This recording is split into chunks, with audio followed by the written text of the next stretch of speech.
Assalamualaikum warahmatullahi wabarakatuh. Selamat pagi.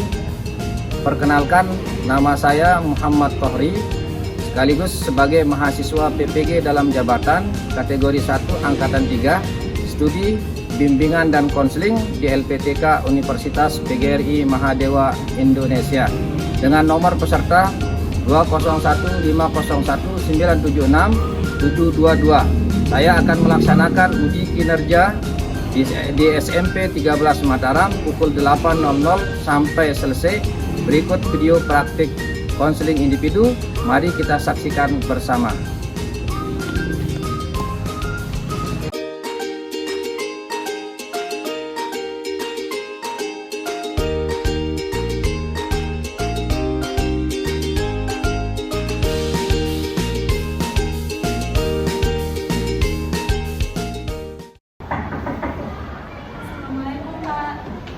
Waalaikumsalam, Nak. Mari, silakan duduk. Ini dengan Nanda Zahira ya? Betul, Pak. Oke, terima kasih. Gimana kabarnya Nanda? Alhamdulillah baik, Pak. Alhamdulillah ya. Alhamdulillah, Pak Guru senang kabarnya baik-baik saja. Kedatangan Nanda ke sini ada yang ingin Nanda sampaikan ke Pak Guru? Saya kesini ingin melaksanakan konseling individu, Pak. Oh, jadi Nanda di sini ingin melaksanakan konseling individu. Iya, Pak. Pak Guru, insya Allah Pak Guru akan bantu ya. Pak Guru akan bantu dalam pelaksanaan konseling individu ini ya. Terima kasih, Pak. Kira-kira kalau Pak Guru boleh tahu, kira-kira ada masalah apa yang ingin disampaikan ke Pak Guru? Sebenarnya saya takut dan ragu untuk menceritakan ataupun mengutarakan permasalahan saya. Karena menurut saya pribadi, masalah yang saya alami ini terlalu berat, Pak. Jadi Nanda di sini masih ada rasa takut dan ragu Betul, Pak. untuk mengutarakan masalahnya kepada orang lain. Oke, baik. Jadi begini Nanda, supaya Nanda tidak takut dan ragu, saya ada sebuah perumpamaan ya. Di sini ada segelas, ini segelas air ya, segelas yang bisa air. Coba Nanda pegang. Nah, Pak Guru minta Nanda pegang selama 1 menit. Kira-kira Nanda sanggup memegang umpan ini selama 1 menit? Sanggup, Pak. Sanggup ya? Oke, sanggup. Kalau misalnya Pak Guru tambah 2 menit lagi, 2 jam. Pasti nggak sanggup, Pak. Karena Nggak kan sanggup. 2 jam itu waktu yang lama. Oh ya, lama ya. Kalau misalnya Pak Guru tambah lagi 24 jam? Pasti dan jelas nggak sanggup, Pak. Tidak sanggup ya. Ya baik, silakan ditaruh. Jadi begini Nanda. Jadi memang misalnya kalau kita bayangkan Nanda air ini seperti permasalahan Nanda. Kira-kira bagaimana perasaan Anda? Jika saya memendam permasalahan itu sendiri, pasti terlalu berat, Pak. Awalnya jika saya mengalami masalah, awal-awalnya itu masih sanggup-sanggup aja, fine-fine aja. Namun namanya juga saya manusia, bisa membutuhkan tempat cerita, dan bisa mengalami kelelahan jika memendam itu sendiri. Oh begitu ya. Jadi memang benar sekali. Kalau memang permasalahan itu memang kalau kita tanggung, artinya waktu yang singkat, mungkin masih mampu kita masih bisa kita pendam ya. Tapi kalau sudah kelamaan pasti Nanda tidak kuat ya. Berarti Nanda sudah paham maksud apa yang Pak Guru tadi buatkan permainan tadi ya. Oke, sudah paham. Baik, jadi berarti Nanda sudah tidak ragu dan takut untuk mengutarakan permasalahannya ya. Tidak. Oke, terima kasih ya. Jadi kalau begitu berarti Nanda butuh orang lain untuk memberikan bantuan ya. Ya contohnya sekarang ini kita melaksanakan konseling individu. Sudah tepat Nanda sekarang Karena sudah apa yang tadi Nanda katakan, kalau sudah terlalu lama sudah tidak kuat, jadi butuh bantuan orang lain kan. Baik, jadi kita akan melaksanakan konseling individu ya. Sebelum kita mulai konseling, mungkin mari kita terlebih dahulu kita berdoa.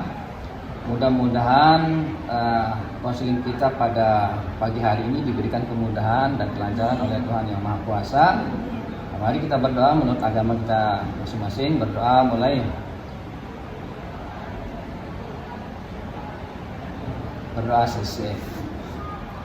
Baik, Nanda kita mulai. Jadi dalam konseling individu itu tujuan konseling individu ini adalah untuk membantu konseli untuk menyelesaikan permasalahannya, dan konseli bisa menyelesaikan masalah sendiri dan mencari solusinya sendiri.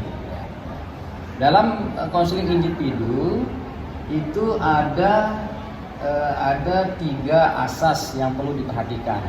Yang pertama namanya asas sukarela. Baik, asas sukarela ini di mana Nanda kesini tanpa paksaan, berarti dengan kemauan sendiri ya. Oke. Terus yang kedua, di sini ada asas keterbukaan, ya, di mana nanti di dalam konseling ini Nanda harus mengutarakan secara jujur isi hati dan pikiran Nanda, ya, biar Nanda itu jujur mengutarakan semuanya, ya. Oke. Yang ketiga, asas kerahasiaan, ya. Nah, nanti di dalam proses konseling ini kan ada pembicaraan kita sekarang ini itu insya Allah Pak Guru akan rahasiakan dan tidak akan Pak Guru bocorkan kepada siapapun, pada orang lain, ya. Oke. Terus yang terakhir, waktu konseling kita individu ini kita akan laksanakan selama 40 menit. Kalau memang kurang nanti bisa kita lanjutkan pada pertemuan yang berikutnya ya, atau sesi kedua. Baik. Kemarin tadi kan Nanda sudah mau menceritakan, ya kan, apa permasalahannya. Sekarang Pak Guru minta dari hati dan apa sih permasalahan Nanda sekarang ini yang Nanda tadi saya dengar agak berat sekali sehingga takut dan untuk mengutarakannya. Nah, coba jelaskan ke Pak Guru bagaimana permasalahannya. Jadi begini Pak, orang tua saya cerai, ayah saya menikah lagi. Mungkin itu yang menyebabkan faktor dari timbulnya emosional ibu saya, yang menyebabkan ibu saya melampiaskan amarahnya kepada saya. Saya merasa sangat sedih sekali akan keadaan ini. Saya merasa kehidupan ini sudah tidak adil, kehidupan ini sudah hancur. Itu hal yang menyebabkan saya kurang konsentrasi dalam belajar dan kurang percaya diri dalam melakukan suatu hal. Terkadang saya juga iri melihat teman-teman saya yang bahagia dengan keluarga harmonisnya, sedangkan keluarga saya hancur. Saya merasa Tuhan itu tidak adil, Pak. Oh begitu. Baik. Jadi apa yang Nanda tadi ceritakan itu Pak Guru merasakan. Apa yang Nanda rasakan Pak Guru merasakan sekali, ya.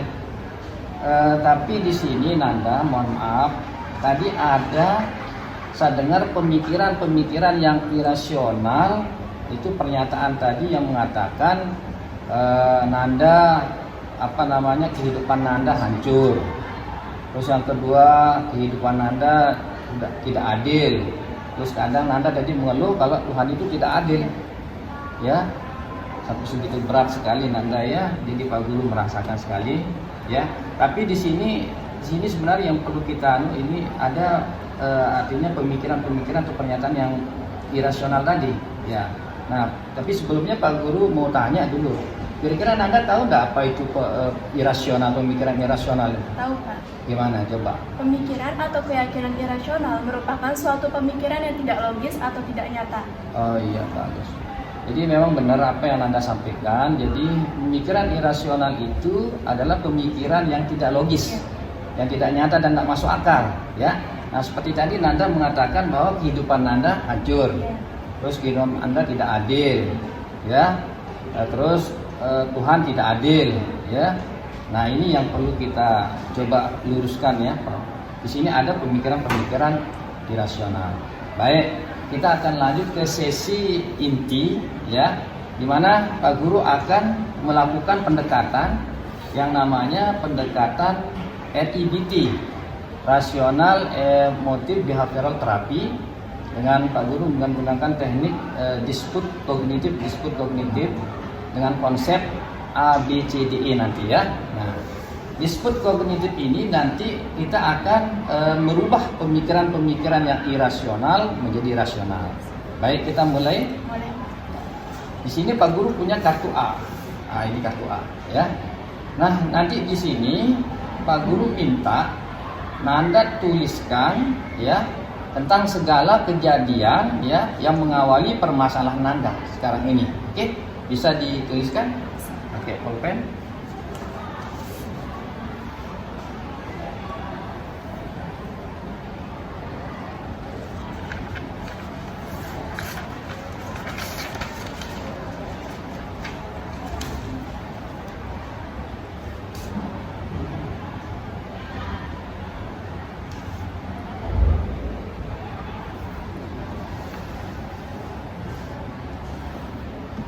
Sudah, Pak.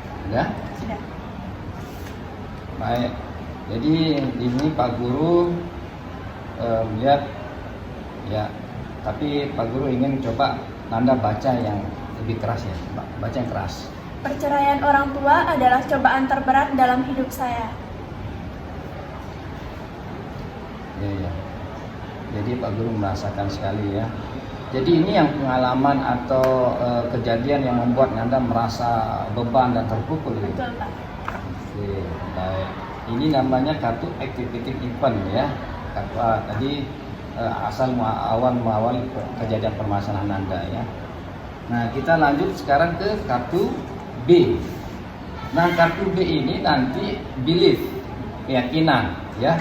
Nah, nanti Nanda Pak Guru minta untuk menuliskan perkataan atau pemikiran yang irasional yang tadi kita bahas sebelumnya tadi. Nah, tolong dituliskan pemikiran-pemikiran irasional ya di kartu B ini. Ya, silakan.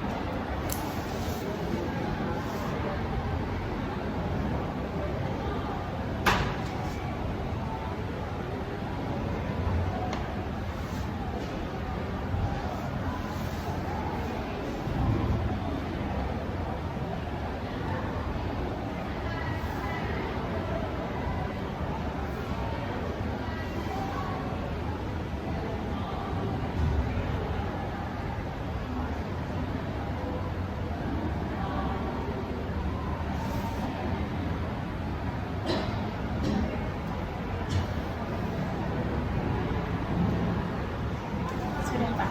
Udah ya. Baik, Anda sudah menuliskan di kartu B ya. Bisa Pak Guru minta tolong untuk dibacakan yang keras. Kehidupan ini tidak adil. Kehidupan ini sudah hancur. Kehidupan membuat saya menderita dan kurang percaya diri. Oke, baik. Jadi ini pemikiran-pemikiran yang irasional ya. Dan ini yang Pak Guru khawatirkan ya. Tapi yang ini kita akan selesaikan, baik. Jadi kita lanjut ke kartu C. Ini Pak Guru bawa kartu C ya. Nah, ini konsekuensi. Ya, jadi dari kartu A itu dari mengawali permasalahan terus muncul pemikiran-pemikiran yang irasional menjadi sebuah keyakinan dan akan terbentuk konsekuensi atas dari kartu A dan B dan C ini. Nah, Pak Guru minta untuk tuliskan perubahan apa yang Nanda rasakan setelah kejadian di kartu A. Oke.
Baik. Jadi di sini Nanda sudah menuliskan ya perubahan apa yang Nanda rasakan setelah kejadian di kartu A. Pak Guru minta untuk dibacakan lebih keras lagi kartu C-nya. Saya tidak punya semangat hidup. Saya trauma menjalin hubungan bersama siapapun karena takut berpisah. Kemudian saya tidak konsentrasi belajar dan kurang percaya diri. Oke. Jadi di sini konsekuensinya, jadi Nanda semangatnya kurang, terus trauma, ya. Oke. Jadi ini mungkin yang bikin Nanda jadi tidak konsentrasi belajar dan kurang percaya diri. Betul sekali, Pak. Nah, sekarang kita sudah selesaikan menulis pernyataan dalam kartu A, B, dan C, ya. Nah, sekarang Pak Guru ingin coba Nanda tonton video. Ini video ini nanti tentang kisah tentang seekor kupu-kupu yang dalam proses perjuangannya, ya. Nah, nanti Pak Guru minta Nanda tuliskan di kartu ini setelah nonton video nanti, ya. Pak Guru akan sediakan videonya.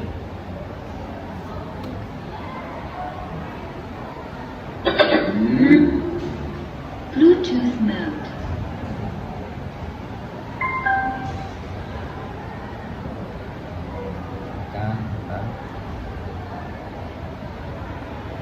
Ada di dunia. Silakan tonton. Suatu hari, ada seorang pria menemukan kepompong kupu-kupu. Ia kemudian membawanya pulang untuk melihat bagaimana perkembangan yang dilakukan oleh kupu-kupu dalam kepompong tersebut. Selang beberapa waktu, kepompong tersebut mulai menunjukkan celah. Setelah beberapa waktu kemudian, kupu-kupu dalam kepompong mulai mengeluarkan sayap secara perlahan. Namun, siapa sangka, dalam proses tersebut, kupu-kupu mulai mengalami permasalahan, yaitu sayapnya tersangkut karena celah yang ada pada kepompong hanyalah dalam ukuran kecil. Pria yang sedang mengamati perkembangan kupu-kupu tersebut mulai mencoba untuk membantunya. Ia mengambil tindakan untuk memperlebar celah pada kepompong tersebut. Alhasil, kupu-kupu tadi bisa keluar tanpa adanya kendala. Namun, tak disangka jika masalah baru kembali datang terhadap kupu-kupu tersebut. Sayap yang kupu-kupu miliki menjadi lemah dan tak bisa mengepak. Ternyata, kesalahan terjadi ketika pria tersebut mulai membuat celah yang lebih besar pada kepompong. Siapa sangka jika proses kendala yang dialami oleh kupu-kupu ketika mengeluarkan sayap yang dimiliki adalah salah satu cara Tuhan untuk adanya cairan dari tubuh ke sayap.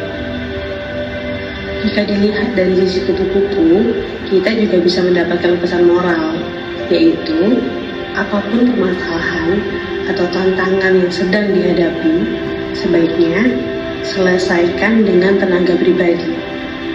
Memang betul, terkadang ada orang yang berniat baik membantu. Terima saja bantuan mereka tanpa mengecewakan.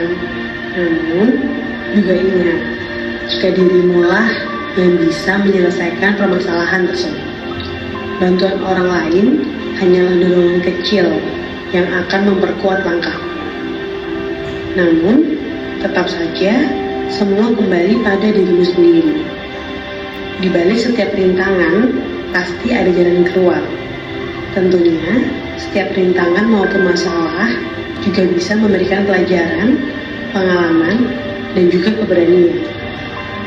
Sudah pasti kita semua pernah bertanya-tanya, kenapa hidup kok selalu penuh masalah? Rasanya, masalah tidak ada habisnya. Baru beres satu perkara, muncul perkara baru.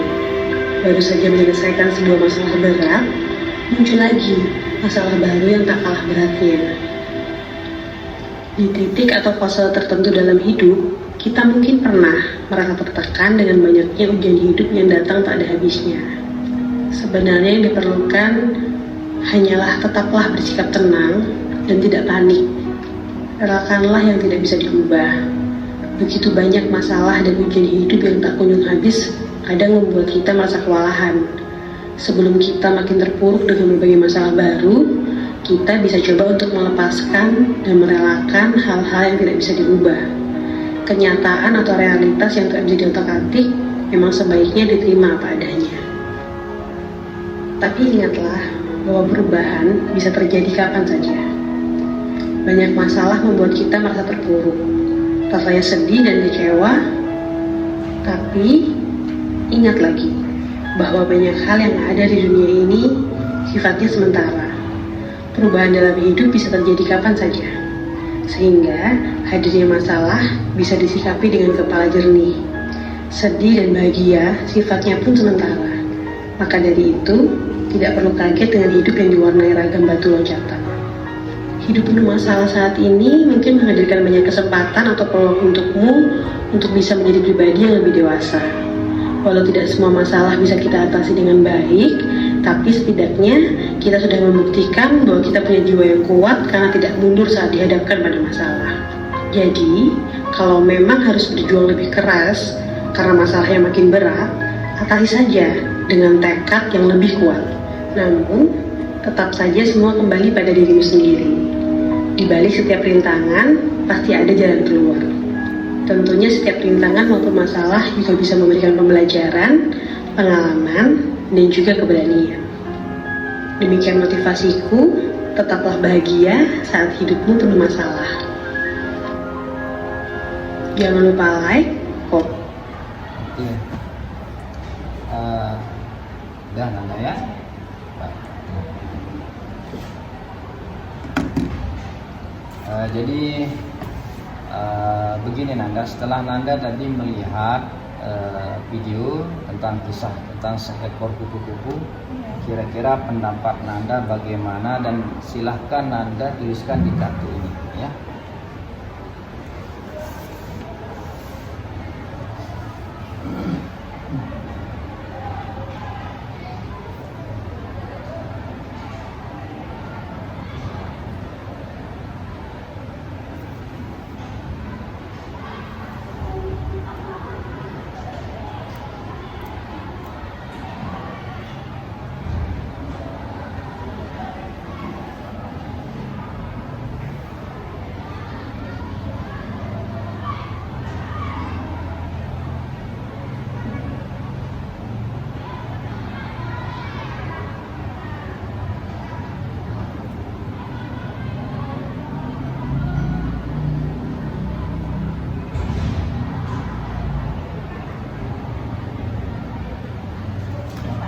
Udah?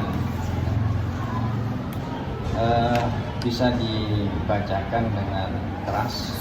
Oke. Ternyata cobaan merupakan suatu proses untuk menjadi seseorang yang dewasa sehingga dapat menjalani kehidupan yang akan dilalui. Jawabannya bagus ya, luar biasa. Jadi Nanda berarti sudah paham tadi ya cerita tadi. Nah, kira-kira bisa Nanda menyimpulkan apa kira-kira? Kita tidak boleh putus asa dan mengeluh kepada Tuhan, karena pasti setiap masalah pasti ada jalan keluarnya, dan permasalahan yang kita dapatkan juga pasti ada niatnya di balik hal itu. Luar biasa. Berarti sekarang apakah Tuhan itu masih tidak adil enggak? Setelah saya menonton video tadi, adil Pak. Saya merasa sangat bersalah karena mengatakan Tuhan tidak adil. Oh iya. Berarti Nanda merasa bersalah ya, karena tadi sempat mengatakan Tuhan itu tidak adil. Jadi begini Nanda. Jadi Nanda di sini seekor kupu-kupu tadi ya. Nah, gitu. Jadi Tuhan ya itu bukannya tidak adil Nanda ya. Jadi namun Tuhan itu memberikan cobaan di setiap manusia itu kenapa? Agar menjadi pribadi yang kuat ya. Tuhan itu membuatkan ujian dan cobaan itu ternyata hikmahnya adalah membuat manusia itu menjadi pribadi yang kuat dan tangguh dalam menghadapi semua ujian cobaan, dan dia akan menjadi lebih dewasa ya. Nah begitu Nanda ya. Jadi itu tujuan, arti maksud Tuhan itu mengapa kita diberikan setiap permasalahan oleh Tuhan itu ya karena untuk diberikan kekuatan supaya kita lebih dewasa. Oke. Nah, berarti di sini Pak Guru mau nanya. Tadi di pernyataan kartu B, di sini di pernyataan kartu B itu kira-kira pernyataan Anda di sini bisa dibenarkan nggak? Tidak sama sekali, Pak. Tidak ya. Oke. Terus. Nah, sekarang kita lanjut ke kartu D. Dispute of belief. Artinya di sini kita akan mencoba keyakinan yang irasional tadi, kita akan coba melawan, menentang, ya, melawan, menentang atau mendebat pemikiran-pemikiran yang irasional di kartu B, ya. Jadi kartu B mengatakan menanda kehidupan Anda hancur, tidak kehidupannya tidak adil, terus wah ya itu ya. Nah, sekarang saya minta di sini di kartu B ini, di dispute of belief ini, Anda mendebat ya kartu B tadi dan menentang pernyataan-pernyataan atau pemikiran-pemikiran yang irasional. Oke, bisa Anda tuliskan di sini. Bisa.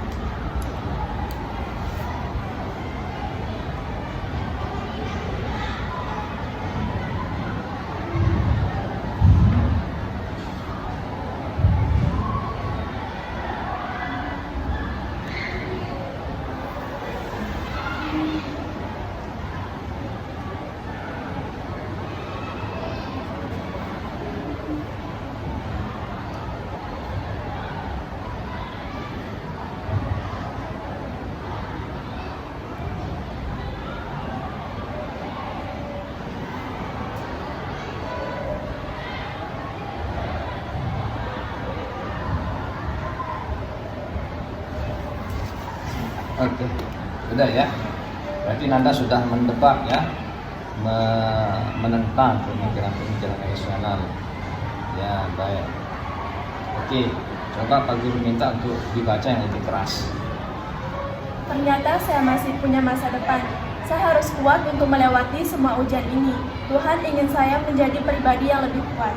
Mantap, saya sangat kagum dan bangga ya atas Nanda karena Nanda sudah bisa mendebat pemikiran-pemikiran yang irasional di kartu D tadi. Baik, kita lanjut ke kartu E, effective new belief. Nah, di sini kartu ini nanti kita akan membuat keyakinan-keyakinan baru ya.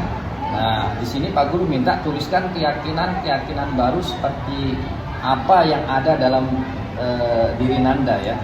Nah, setelah mengikuti beberapa rangkaian tadi prosedur konseling kita pada hari ini ya. Nah, silakan Pak Guru minta untuk membuat keyakinan-keyakinan baru di kartu D. Ya, silakan.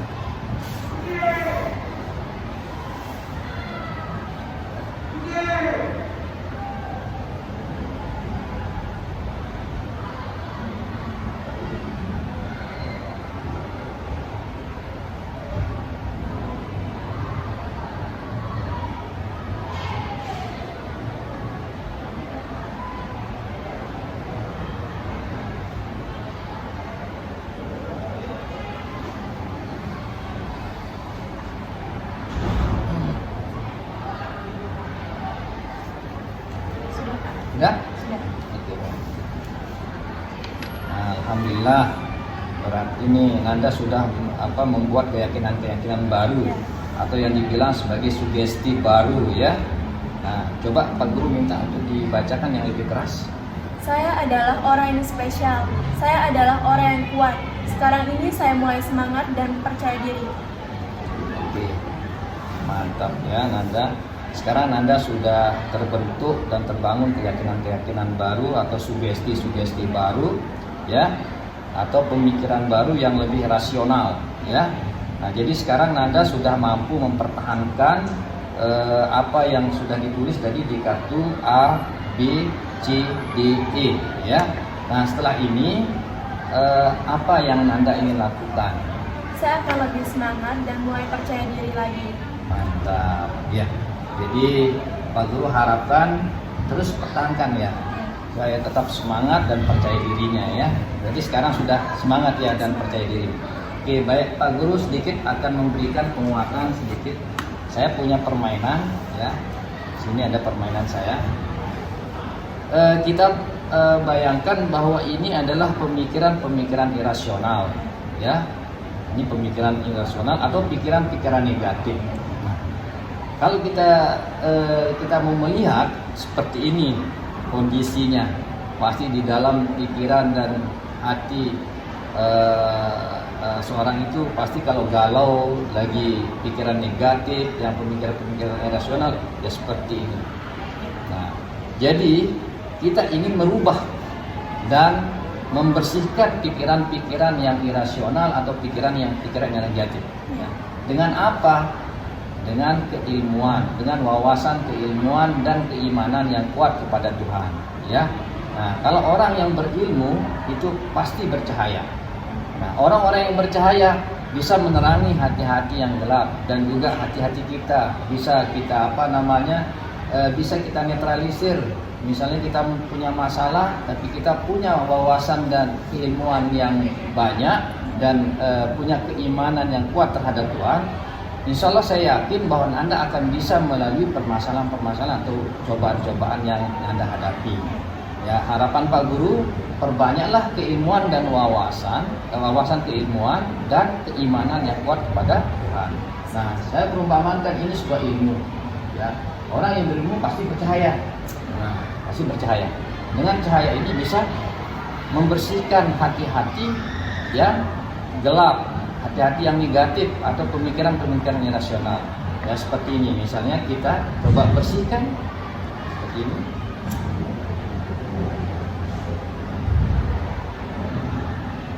Nah, ini. Nah, ya. Jadi dengan keilmuan dan keimanan kita kepada Tuhan, maka hati kita dan pemikiran kita akan bersih, dan segala ujian dan cobaan saya yakin pasti Nanda akan bisa ya untuk melaluinya dengan kuat dan dewasa. Jadi setelah dari apa yang kita Pak Guru lakukan itu, kira-kira sekarang bagaimana perasaannya? Lebih lega karena kan menceritakan masalah. Oh, alhamdulillah ya, berarti sudah lega sekarang, udah senang ya. Nah baik, jadi sekarang Pak Guru minta untuk diisi ini ada instrumen untuk kepuasan konseling ya dalam layanan ini. Jadi Pak Guru mohon untuk instrumen ini diisi. Isi, nggak perlu dah ini. Isi, ya. Jadi dicentang saja, cukup dicentang.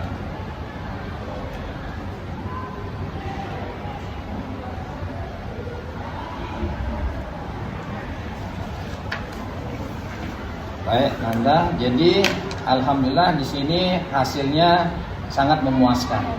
Jadi hasil konseling sekarang ini alhamdulillah memuaskan, ya, sangat memuaskan, dan sekarang Nanda sudah lega, ya. Dan mungkin nanti untuk perkembangan selanjutnya mungkin kita cari waktu untuk kalau ada masih masih ada permasalahan lagi, bisa kita lanjutkan di sesi berikutnya. Mungkin itu saja dari Pak Guru. Mungkin ada yang ditanyakan? Ada Pak. Oke, baik, kalau gitu Pak Guru akhiri. Sekian. Assalamualaikum warahmatullahi wabarakatuh. Waalaikumsalam.